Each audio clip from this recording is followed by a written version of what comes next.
Sebelah sini lagi.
Dibaca.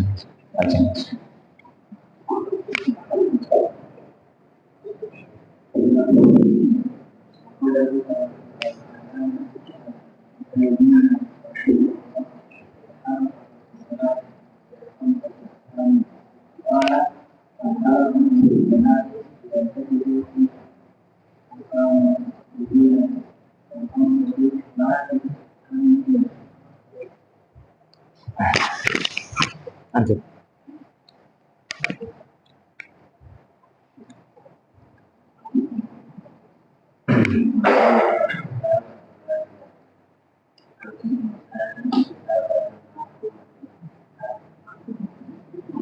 Muharramatun.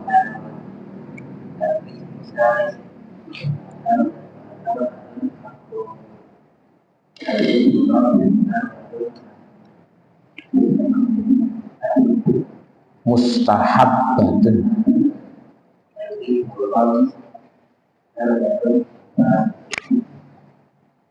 Ya. Bismillahirrahmanirrahim. Assalamualaikum warahmatullahi wabarakatuh. Alhamdulillah. Nahmaduhu wa nasta'inuhu wa nastaghfiruh wa natubu ilaihi wa na'udzu billahi min shururi anfusina wa sayyiati a'malina. May yahdihillahu fala mudilla lahu wa may yudlil fala hadiya lahu. Asyhadu an la ilaha illallah wahdahu la syarika lahu wa asyhadu anna Muhammadan abduhu wa rasuluh sallallahu alaihi wasallam. Ya ayyuhalladzina amanu taqullaha haqqa tuqatih wa la tamutunna illa wa antum muslimun.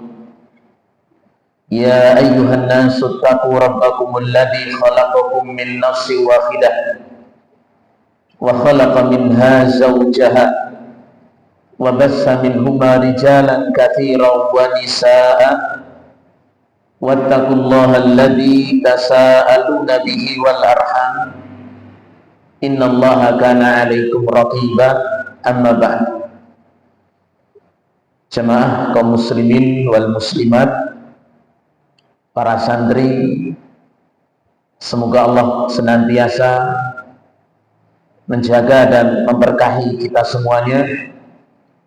Alhamdulillah, pada kesempatan yang berkah ini insyaallah kita diberi kesempatan untuk mencari jalan tercepat untuk masuk surga.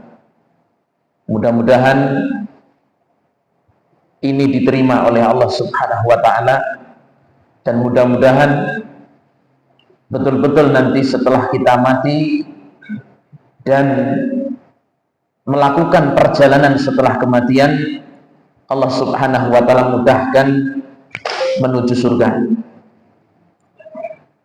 Kemudian salawat dan salam kita sampaikan kepada Nabi kita, Nabi besar Muhammad sallallahu alaihi wasallam, untuk keluarganya, sahabatnya, dan segenap pengikut yang setia kepada beliau sampai hari kiamat.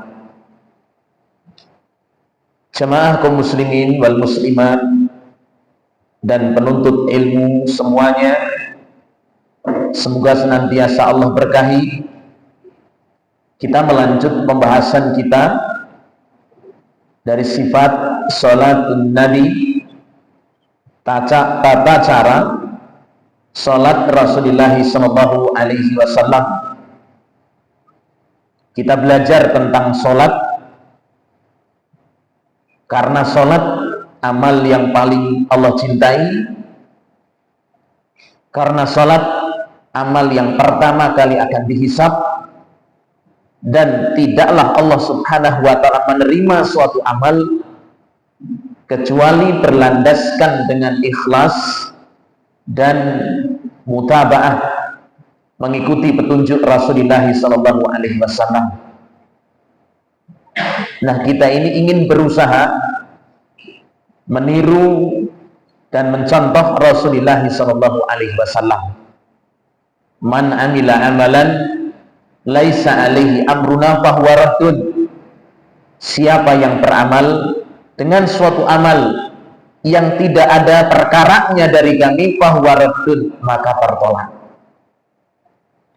Maka harus berusaha bersesuaian dengan dalil, dengan sunnah Rasulullah sallallahu alaihi wasallam, wabil khususnya sholat.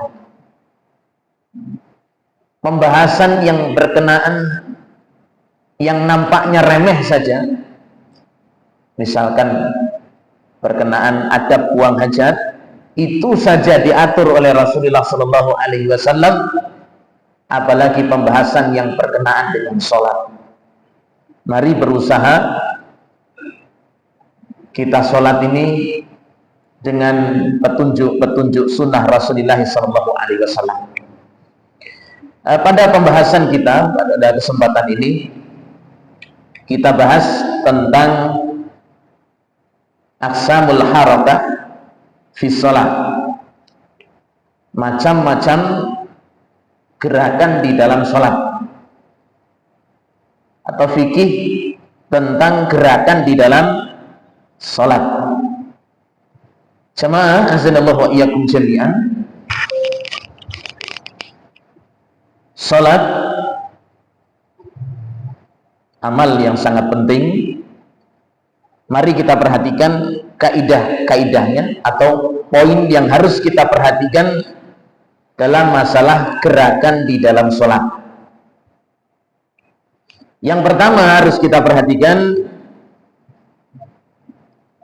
as-sholatu tatakawwanu min aqwalin wa af'alin muayyanatin syar'an. Ibadah sholat tersusun dari ucapan dan perbuatan atau gerakan. Jadi ibadah sholat itu tersusun dari ucapan dan gerakan-gerakan atau perbuatan muayyanatin yang sudah ditentukan secara syar'i. Ini kaidah pertama atau poin yang pertama ketika kita memahami gerakan di dalam sholat. Jadi sholat itu memang susunan sholat itu ada ucapan, ada apa? Ada gerakan. Kemudian muayyanatin, ucapan dan gerakan tersebut itu sudah ditentukan. Kemudian siapa yang menentukan? Menentukan adalah Allah dan Rasulnya, yaitu syariat. Berarti faidahnya bagaimana jamaah? Azanallahu wa iyyakum jami'an. Kalau kita ini menegakkan sholat, perhatikan, kita harus ada membaca. Jangan sholat tidak membaca, ya. Atau cuma eling saja, ingat saja, ini bukan sholat. Harus ada membaca. Kemudian juga harus ada gerakan. Berarti sholat itu asalnya harus ada gerakan. Nggak sah sholat kalau cuma ngomong, gerakannya nggak ada. Mau rukuk males, mau sujud males, mau i'tidal males, salam baru nggak males. Ini bukan sholat. Jadi ada ucapan, ada gerakan-gerakan. Ini hukum asal. Berbeda halnya nanti kalau tidak mampu. Intinya namanya sholat itu ada bacaan, sholat pun juga ada gerakan. Terus bagaimana ini? Ucapan dan gerakan di sini muayyanah, sudah ditentukan. Berarti namanya sholat itu kalau kita mau berucap, kita mau berkata, mau bergerak, itu sudah ditentukan. Siapa yang menentukan? Syariat ini. Berarti tidak boleh kita, ya tidak boleh kita ini mengucapkan atau tidak boleh bergerak kecuali dengan ucapan dan gerakan yang sudah ditetapkan oleh apa? Syariat. Begitu. Jadi jangan sembarangan walaupun artinya baik. Ya, misalkan sedang sholat, sudah takbir. Ada yang ribut, panggil, ke sini, baris di sini. Padahal sudah sholat, sudah takbir di sini. Ini tujuannya baik atau tidak baik ini sama?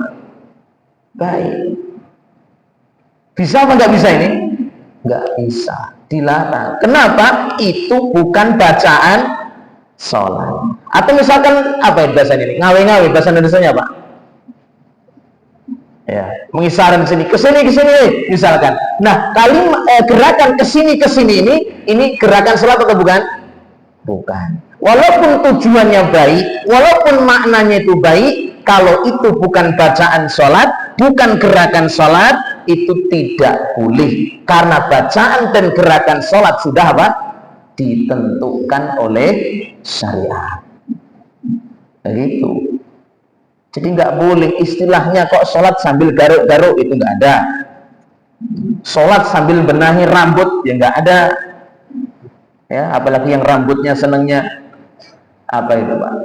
Sampai nutupi mata begitu ya. Nah gitu. Wah ini nggak benar, seperti ini bahaya. Ya, atau sambil benahin yang punya kumis ditarik kumisnya, yang punya jenggot juga ditarik jenggotnya, itu bukan gerakan sholat. Ucapan dan gerakan sholat sudah ditentukan oleh syariat. Bacaannya sudah, gerakannya sudah. Nah, itu kaidah memahami gerakan di dalam sholat yang pertama. Kemudian yang kedua, jamaah azinallahu wa iyyakum jami'an. Yang kedua,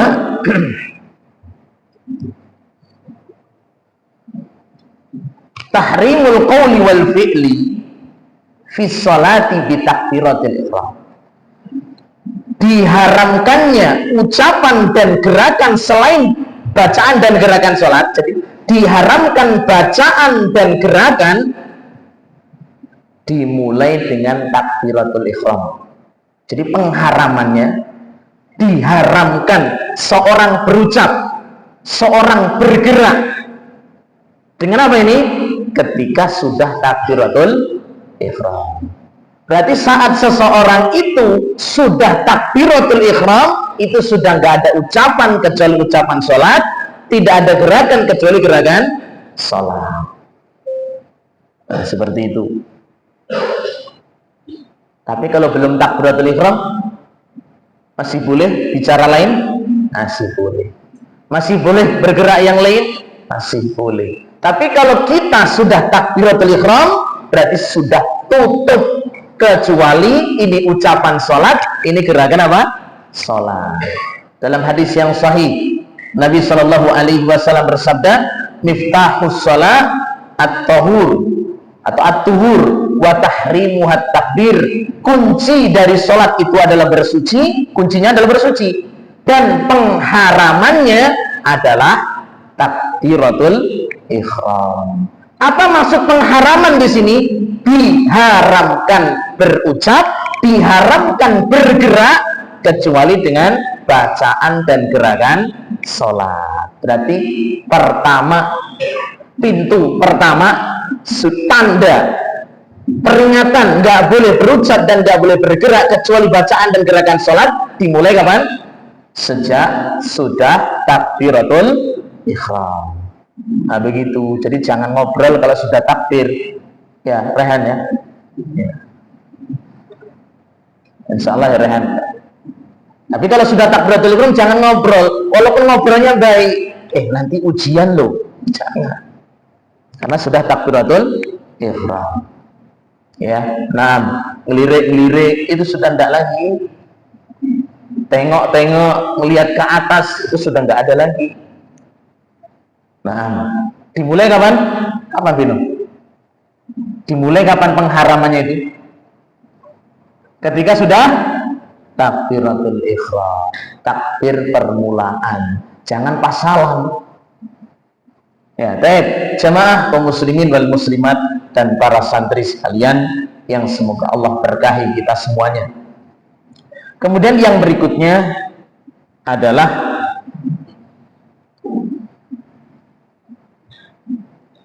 meninggalkan gerakan yang termasuk rukun dan kewajiban sholat secara sengaja adalah batal. Jadi meninggalkan suatu gerakan yang termasuk dari rukun sholat atau kewajiban sholat secara sengaja, maka membatalkan sholat. Jadi kalau gerakan itu memang harus di dalam sholat,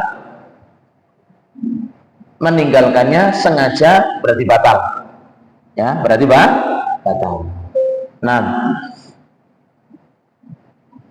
nggak rukuk, nggak sujud, dan gerakan-gerakan yang wajib yang lainnya ya, kalau nggak dilakukan sengaja membatalkan sholat. Jadi harus dilakukan. Dan perincian ini sudah saya sampaikan pada kesempatan yang lalu. Orang yang meninggalkan rukun sengaja apapun atau kewajiban secara sengaja batal. Bahkan rukun saja kalau ditinggalkan tidak sengaja dan tidak dilunasi, tidak diganti, juga tetap sholatnya batal. Bagi yang nggak sengaja. Ya. Nah. Kemudian berikutnya jamaah azanallahu wa iyyakum jami'an. Yang berikutnya kita bahas waqad qasama al-'allamatu al-Utsaimin rahimallahu taala. Al-Imam Ibnu Utsaimin rahimallahu taala membagi gerakan di dalam salat, gerakan yang bukan gerakan salat dimasukkan ke dalam salat. Jadi gerakan di dalam salat itu ala khamsati aqsam, ada 5 macam. Jadi gerakan di dalam sholat. Apa yang dimaksud dengan gerakan di sini? Gerakan yang bukan gerakan sholat tapi dimasukkan di dalam sholat. Ini ada 5 hukum. Ada 5 hukum. Al-qismul awal, yang pertama harakatun wajibatun. Gerakan yang wajib. Padahal bukan gerakan sholat. Ini pembahasan kita ini. Kalau ada gerakan di luar sholat itu apa semuanya tidak boleh? Ini baru pembahasannya. Ya, ada gerakan yang bukan gerakan sholat tapi wajib dilakukan di dalam sholat. Itu yang pertama. Ya. Yang kedua al-qismus tsani harakatun muharramatun. Gerakan yang diharamkan di dalam sholat. Ini yang kedua. Ya. Contohnya nanti ya. Al-qismus tsalis, macam yang ketiga, harakatun mustahabbatun. Gerakan bukan gerakan sholat tapi dianjurkan dilakukan di dalam sholat. Padahal bukan gerakan sholat, malah sunnah dilakukan. Itu kan? Yang keempat ya, al-qismur rabi harakatun makruhatun, yaitu gerakan yang dibenci, mengurangi kesempurnaan sholat, mengurangi pahala sholat. Bukan gerakan sholat dimasukkan di dalam sholat, itu hukumnya makruh, mengurangi pahala dan kesempurnaan sholat, dibenci. Al-qismul khamis, gerakan yang kelima adalah harakatun mubahatun, gerakan yang dibolehkan, padahal bukan gerakan sholat. Nah, sudah, jadi gerakan ada berapa ini? Ada 5. 6 sih sebenarnya. Kalau 6 itu gerakan, dan gerakan yang sudah ditentukan oleh syariat masuk di dalam sholat. Itu tadi sudah kita bahas. Sholat tidak boleh pisah dari gerakan-gerakan yang sudah ditentukan oleh apa? Syariat. Ini yang pertama tadi sudah kita bahas. Terus kalau ada yang bertanya, loh bagaimana Ustadz? Kalau ada gerakan bukan gerakan sholat dimasukkan di dalam sholat, boleh atau nggak boleh? Ada 5 hukum. Silahkan dimasukkan yang kemana? Ya, yang pas itu masuk kemana? Nah, itu pembahasan beliau Syekh Ibnu Utsaimin rahimahullahu taala. Beliau katakan di sini, fa'ammal harakatul wajibah, adapun gerakan yang wajib dilakukan di dalam sholat, padahal bukan gerakan sholat. Apa yang hukumnya wajib? Fahiyallati tatawaqqafu 'alaiha sihhatus sholat, yaitu gerakan yang bergantung dengannya sahnya sholat. Ada suatu gerakan, bukan gerakan sholat sebenarnya, bukan gerakan sholat, tapi apa? Sahnya sholat tergantung kepadanya, bergantung dengan sarananya ini. Ada gerakan, bukan gerakan sholat, tapi apa? Sahnya sholat sangat tergantung dengan adanya ini, maka wajib dilakukan. Maka seperti ini wajib dilakukan, padahal bukan gerakan sholat.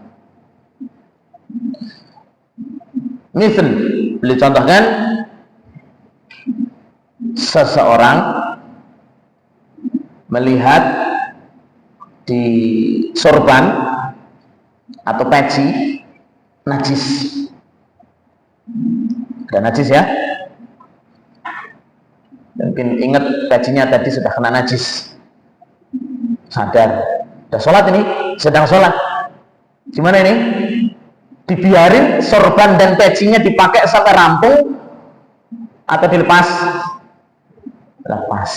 Jelas dia ambil pecinya sini, ambil dia, dan dilemparin, dibuang kemana ya? Yang penting tidak lemparin temannya tepok tadi aja. Ya, nah, ini wajib di sini, jangan dibiarkan ada di dalam sholatnya. Ini gerakan yang wajib, walaupun toh mungkin ngambil sama mungkin naruh atau nggak masalah. Ini wajib, karena apa? Sholat nanti jadinya bisa nggak sah karena membawa najis. Ini harus, jangan disimpan malahan, nggak apa-apa. Nah, tapi Ustadz, kalau gerakan ini membutuhkan karena najisnya itu menutup aurat, pakaian penutup aurat, ini bagaimana Ustadz? Apa yang dilepas? Ya nggak bisa itu. Nanti kalau dilepas semua nggak jadi sholat. Ya, misalkan pakaian yang kena najis itu pakaian penutup aurat ya. Kalau dilepas, kalau peci itu gampang, kalau sendal gampang, kalau jaket mungkin masih bisa. Ya jaket, jaketnya tadi dikencingi cucunya gitu misalkan, dilepas aja nggak apa-apa. Wajib itu, jangan pakai terus.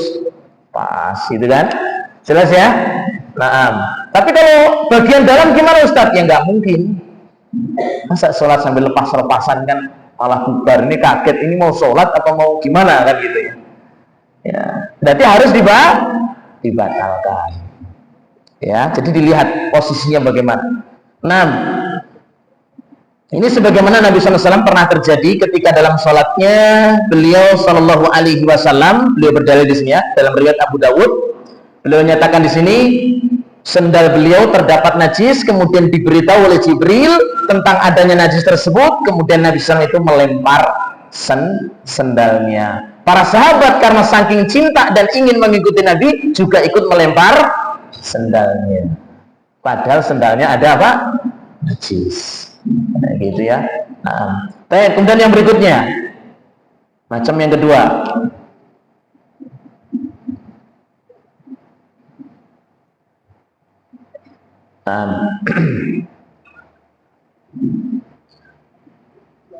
ini beliau kasih contoh lagi ya. Istiqbalul kiblah, contoh yang berikutnya tentang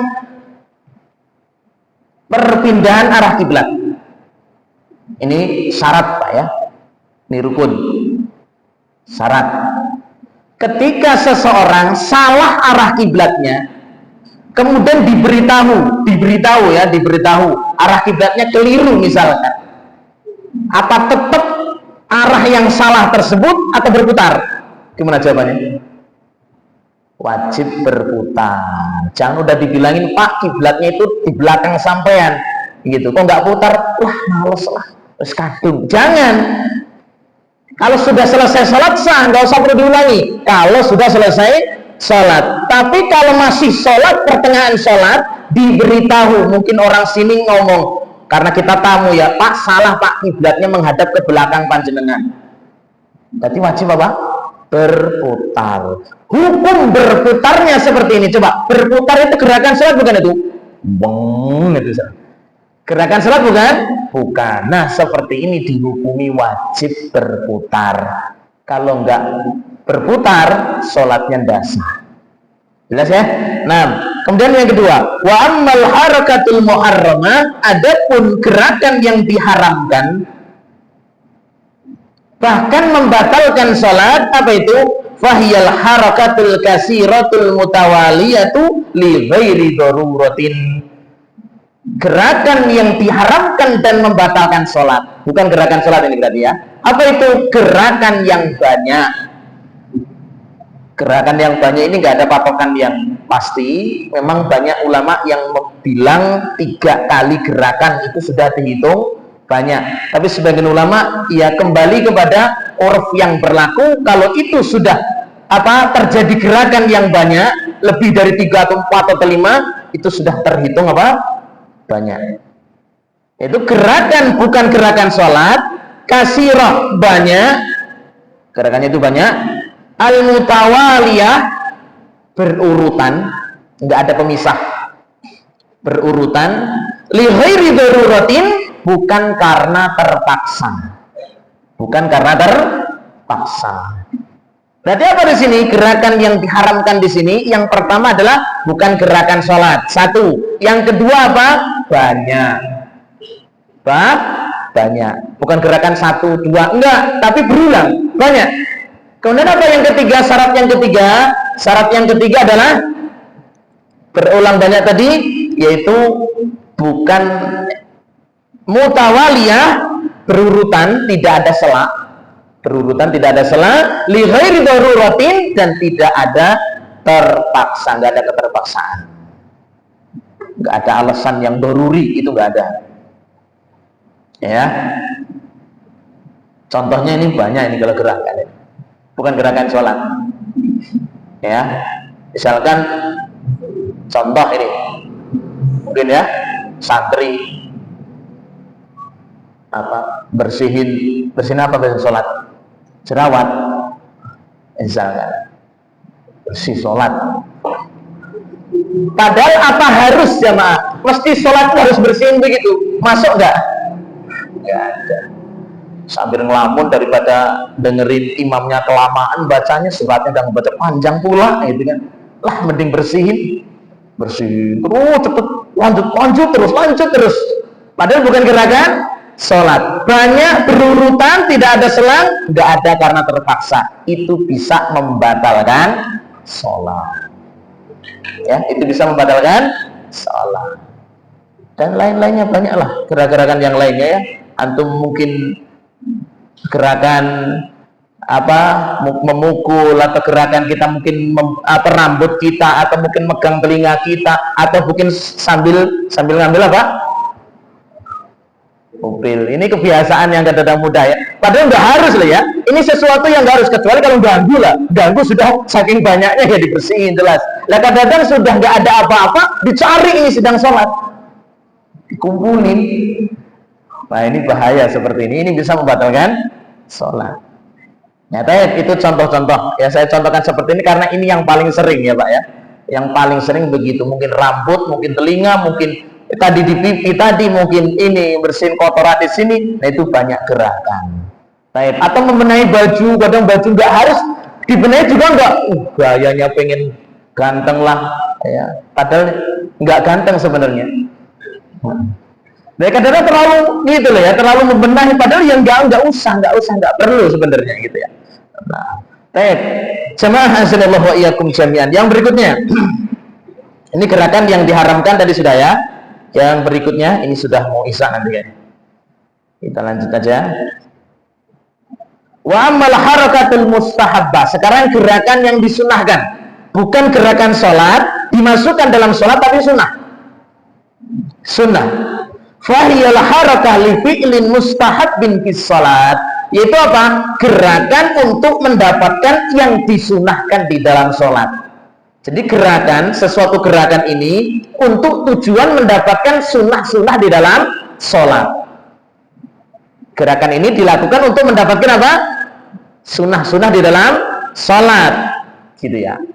Menurut jumhur ulama misalkan ya, contoh tentang merapatkan shaf. Sebagian ulama kan mengatakan jelas itu wajib. Ya, kalau wajib berarti kita gerak merapatkan hukumnya gerakan yang wajib. Bisa dipahami ya. Misalkan ini baris, sebaris ya. Ini ada 3 orang. Yang tengah ini hilang. Ini belakang imam kan?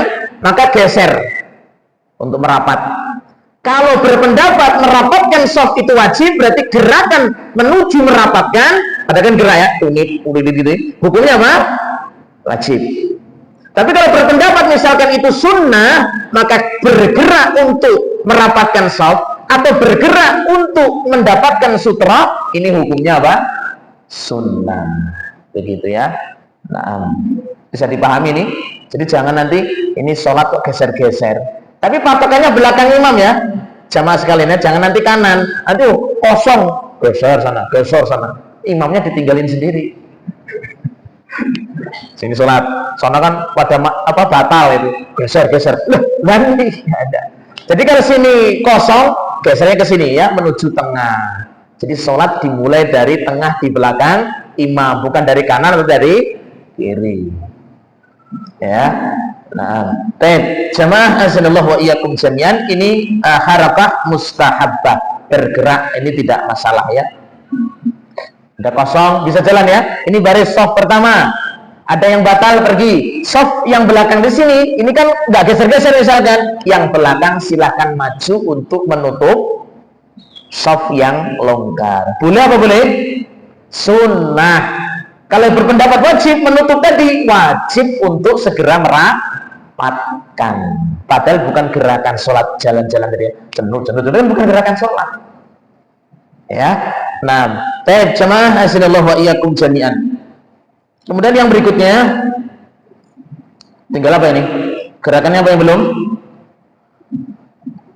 Aduh, hilang ini jamaah. Al-harakatul mubahah. Sampah lah ya. Gerakan yang hukumnya boleh. Gerakan yang hukumnya apa? Boleh. Fahiyal yasiratu lihajatin.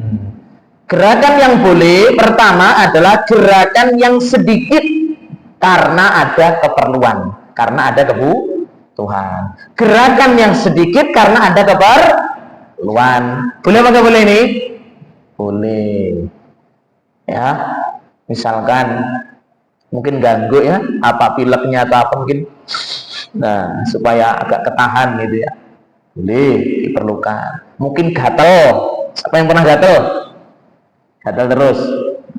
Ya, garuk-garuk sini itu ya. Mungkin di sini juga ada nyamuk. Nyamuk ada enggak nih? Nyamuk. Nah, itu ya. Jangan gini diambil. Nyamuk. Nah, itu gerakan yang diperbolehkan ya, karena lihajah, ada keperluan yang menunjang untuk sholat kita ini ya, ganggu. Atau sholat pas sujud kan biasanya ya, ini kan kadang-kadang belum disapu Pak ya, belum disapu, kadang masih ada apa, kerikil-kerikil, padang pasir lah ya, masjid tapi kayak padang pasir. Tak suruh sholat di sana, tak suruh bersih ya.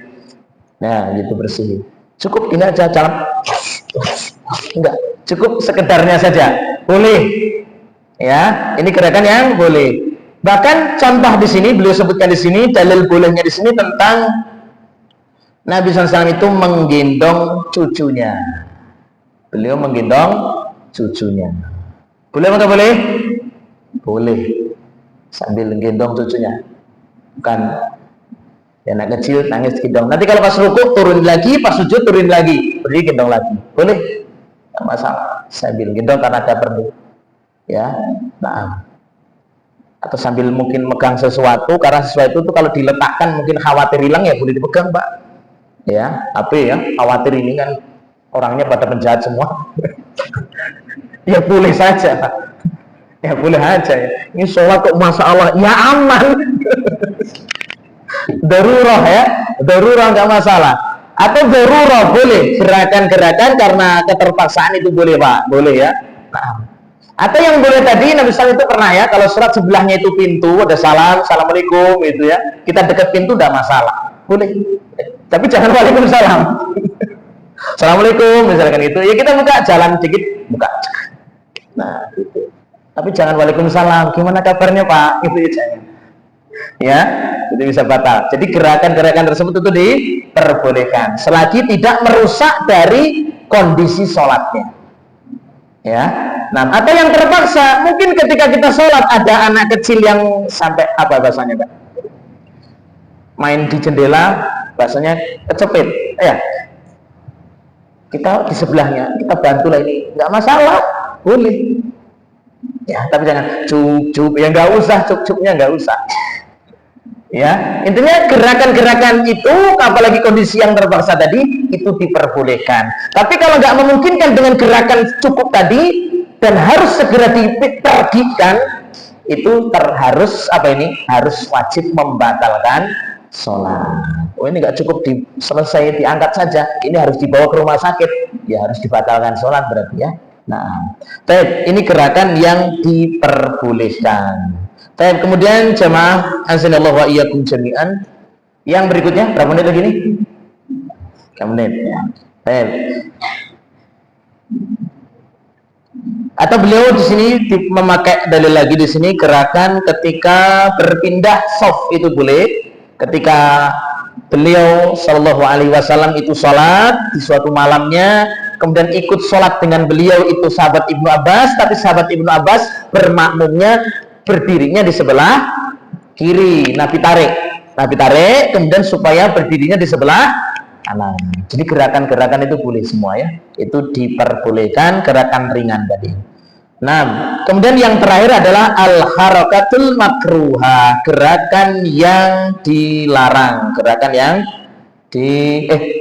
makruha, gerakan yang dibenci. Fahiya ma'ada dalika wa huwal aslu fil haraka fis salat. Nah, untuk gerakan yang dibenci ini tetap sah salatnya, tapi mengurangi keabsahan salat, mengurangi pahala salat, yaitu apa? Gerakan-gerakan yang sedikit, gerakan-gerakan sedikit, tidak ada keperluan, tidak ada kebutuhan. Gerakan-gerakan yang sedikit, tidak ada keperluan. Atau gerakan yang sedikit nanti ada lagi tapi terpotong-potong, ini gerakan yang makruh. Apa makruh? Dibenci, mengurangi pahala. Dikit-dikit apa? Ya tadi dikit-dikit, kalau yang punya jenggot benahi jenggot gitu ya, khawatir kalau lepas jenggotnya ya, padahal ya enggak ya.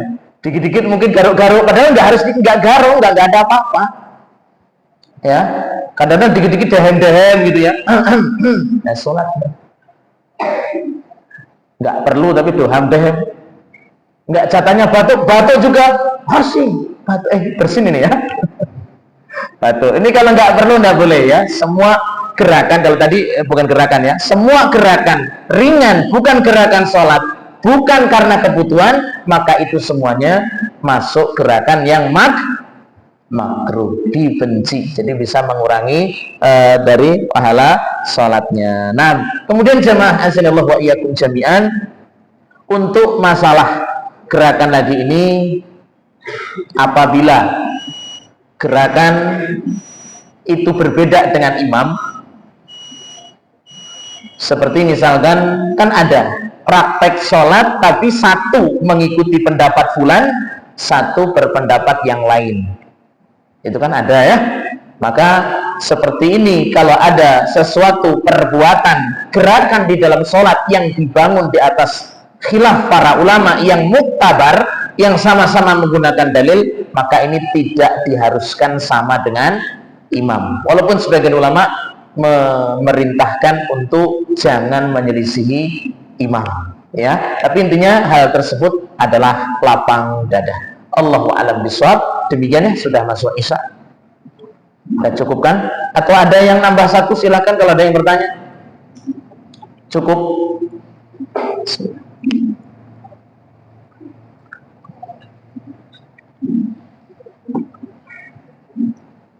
Kalau sudah cukup, kita tutup. Mudah-mudahan gambaran tentang gerakan di dalam salat ini bisa kita perhatikan dan bisa kita nggak sembarangan ya dalam bergerak di dalam salat ya. Tuh, kita semuanya apalagi santri anak ya, jangan gampang-gampang bergerak, jangan gampang-gampang jawil ya, jangan gampang-gampang injek, apalagi sambil injek. Ada nggak salat yang sambil injek-injekan? Ada ya? Ada ya. Kalau santri jangan sampai lah injek-injekan, dorong-dorongan ya. Nah, itu semuanya dilarang oleh Rasulullah Shallallahu Alaihi Wasallam. Nah, demikian, semoga Allah Subhanahu wa taala menjaga dan memberkahi kita semuanya. Kita tutup. Subhanakallahumma bihamdik, asyhadu an la ilaha illa anta, astaghfiruka wa atubu ilaik. Assalamualaikum warahmatullahi wabarakatuh.